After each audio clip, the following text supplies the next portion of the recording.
Everybody, welcome back to Exploring Temecula. In today's video, we are going to talk about Zillow, how they've stopped purchasing homes, and how that is going to affect the Temecula area. I'm just going to give you my thoughts on the whole situation and just go into detail a few things that I personally would be looking out for as a buyer at this point. And hopefully this video helps you navigate through what is going on locally and even a little bit nationally.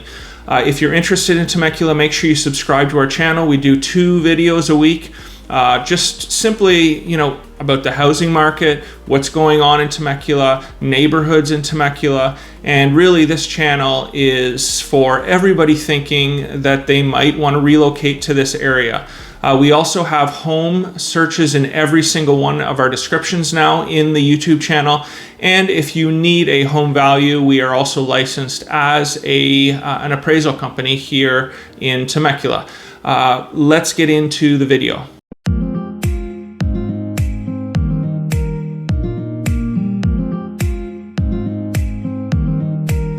Okay guys, so the first thing I wanted to get into was the topic of Zillow stopping their home buying program.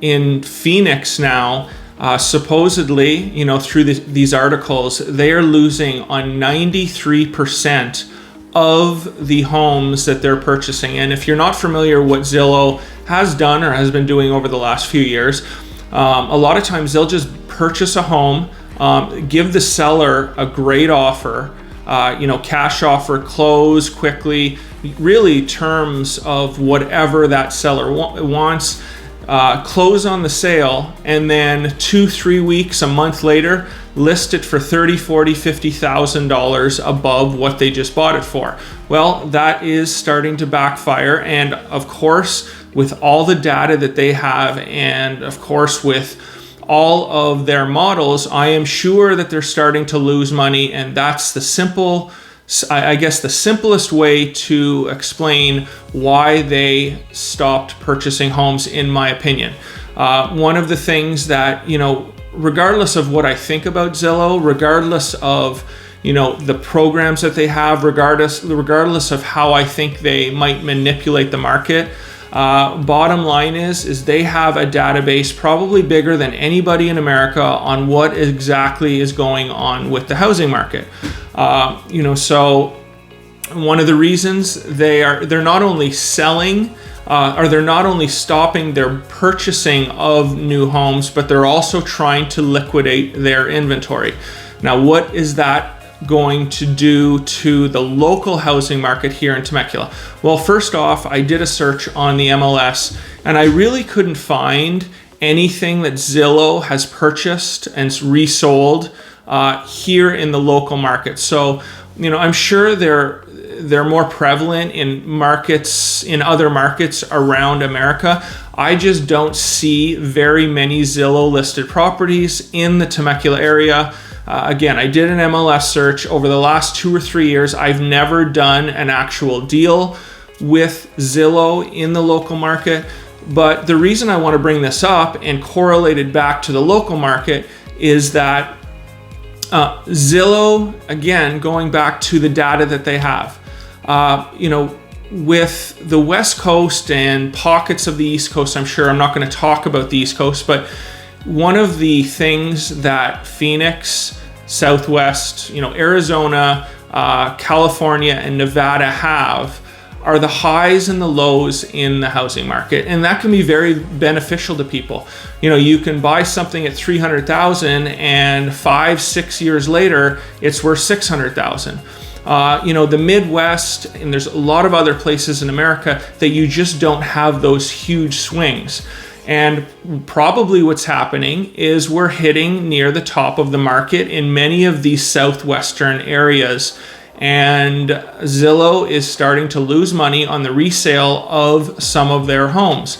And obviously that is going to be one of the biggest drivers in them, not purchasing new properties at this time. Another thing that I've heard just through different channels in real estate, and I'm not saying that this is true or not true, one of the things with this channel, I just want to get the information of things that I hear in the real estate world out to you guys so you guys can get or have a better opinion, a better sense of what is best for you and your family moving forward.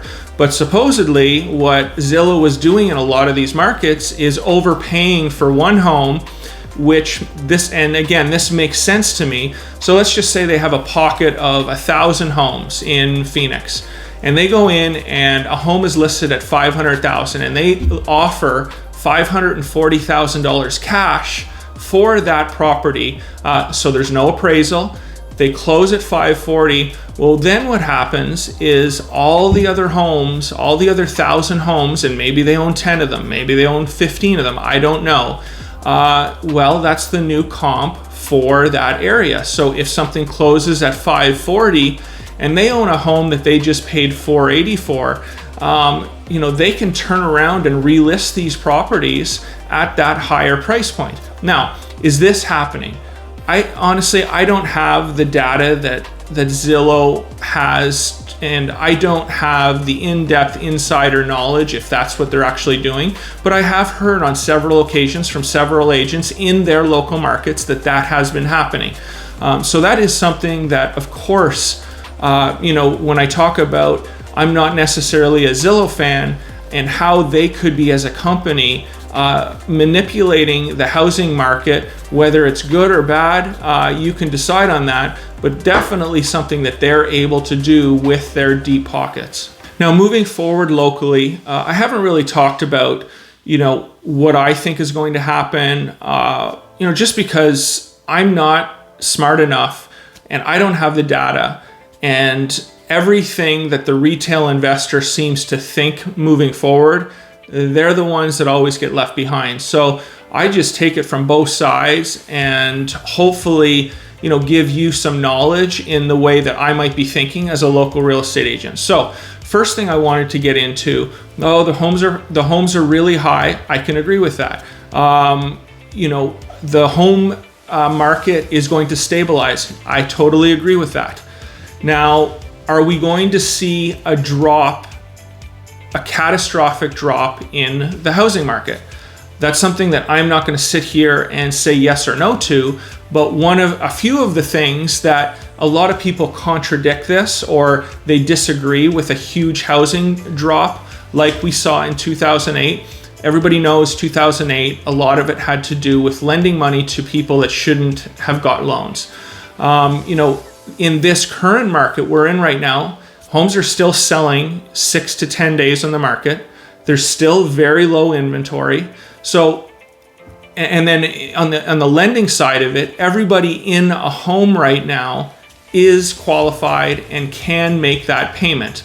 So my argument, and it's not even an argument, but the other side of the argument is, if there's low supply, if everybody's in their home, that has been really vetted and qualified, the inventory is low, what is going to be the next thing that drops the housing market? And it's going to happen. I just don't know when. Is it going to be in a year? Is it going to be in 2 years? I don't think anybody really knows that.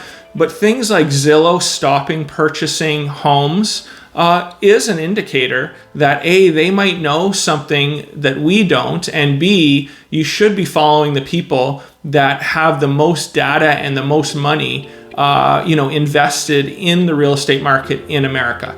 So, moving forward, personally in this Temecula, Murrieta, Menifee market, I am seeing right now what's happening is the pool homes, the upgraded homes, and the homes with views are still selling, not only quickly, but still above what the list price is. The homes or the seller that is thinking that they can get the top of the market with not very many upgrades, a simple backyard with no view, and they're reaching and they're trying to get that price, those homes are sitting on the market for 15, 20, 30 days. You're seeing price reductions. And one of the things that I have an advantage of just locally is I get to see firsthand from my wife being a real estate appraiser, and she's doing 40, 50 jobs or appraisals a month. I can see the trends locally, what is actually happening. And I can have a conversation with her like we had last night. And she is seeing homes that if they're reaching for numbers, or if they don't have the quality of home that people are looking for these days, they are not selling at the list price. They're sitting on the market and they're selling below what the property is actually listed for. So that, you know, if you're in a situation where you're looking to purchase a home right now, and you don't want, or you're able to maybe fix the home up yourself, put your own pool in, there are definitely opportunities out there for that person to come in on a, you know, let's just say the home's listed at $500,000, it's been on the market for 30 days, to offer $475,000. That was not the case 5 months ago. Every home was selling above what it was listed for almost. You know, so moving forward as a home buyer, you know, there are going to be some opportunities for you. And, you know, another point that people are making in regards to interest rates, and I'm not going to do the numbers here, you can have your lender do the numbers, but when interest rates rise to 4.5% to 5%, which I'm guessing, you know, they're probably going to in the next year or two, the same home that was listed at $650,000, yeah, the home prices might drop to $450,000 or $500,000. It might drop 10, 15, 20, even 30%. But oftentimes when you're doing the math on the lower interest rate over 30 years, the home that drops 20% is still going to be more expensive for you to purchase with that higher interest rate. So these are all just things that go through my mind. I'm just trying to be honest and upfront here. I'm not saying that the housing market's going to collapse, because I don't know. You know, do I think that the housing market locally here in Temecula and the surrounding area is going to stabilize? Absolutely. I don't see the homes that are, you know, going to be, you know, $800,000 going for, you know, $875,000 unless it's really special or a really high-end home. So there you have it, guys. Just wanted to, again, talk about Zillow, what they were doing. And hopefully, you know, these videos can give you a little bit of insight on the local housing market, and, you know, watch the big companies, watch what they're doing to maybe help you out and figure out what you want to do. So from Exploring Temecula, thank you very much.